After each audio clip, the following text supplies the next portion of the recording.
তো আসসালামু আলাইকুম সবাইকে। সবাই আগে ভিডিওটা দেখো, ঠিক আছে? তোমরা অনেকে বলো ভাই অ্যাপস ইউজ করতাম কিনা এই সেই। ভাই অ্যাপসে প্রচুর সমস্যা করে, তোমার অ্যাপস ট্যাপ কিচ্ছু লাগবে না।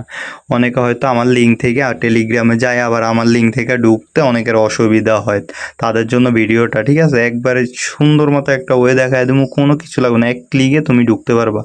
প্রথমত এই জায়গায় যাবা, ঠিক আছে? প্রথমত কোটেক্সে আসবা, ঠিক আছে? আমার লিঙ্ক থেকে ঢুকেই ধরো আসছো, এই কোটেক্সে আসছো না?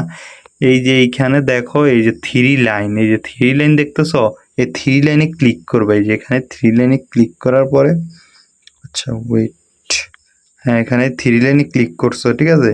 থ্রি লাইনে ক্লিক করার পর এখানে এবার একটা অপশন আছে, দেখো এই যে অ্যাড টু হোম স্ক্রিন। এই যে এই অপশনটা সবার আসবে, অ্যাড টু হোম স্ক্রিন, ঠিক আছে? সবাই ভালো করে দেখো, এই অ্যাড টু হোম স্ক্রিনে ক্লিক করবা। এরপরে এই যে এখানে এই যে এটা আসছে, এটাতে আবার এখানে অ্যাডে ক্লিক করবা, ঠিক আছে? এই যে অ্যাড, এই অ্যাডে ক্লিক করবা। এই অ্যাডে ক্লিক করে এবার আবার এই অ্যাড অটোমেটিকলি, ঠিক আছে? এই যে অ্যাড অটোমেটিকলি, এই অটোমেটিকলি ক্লিক করলে এবার তোমার ওইখানে একটা আইকন চলে আসবে, দেখবা। মানে আমি প্রাইভেসির জন্য দেখাইতেছি না ওই জায়গায়, ঠিক আছে? মানে তোমার ফোনে, তোমার যে জায়গায় অ্যাপস, অ্যাপস মানে ভিতরে নাই, উপরে তুমি এই যে এমনি সাইডে করলে যে অ্যাপস দেখায় না, ওই জায়গায় দেখবা যে একটা কোটেক্সের আইকন চলে আসছে। ওই জায়গায় ক্লিক করলে তুমি ঢুকতে পারবা, ঠিক আছে? ওই একটা কোটেক্সের আইকন দেখতে পারবা, ওইটাতে ক্লিক করলে ঢুকতে পারবা।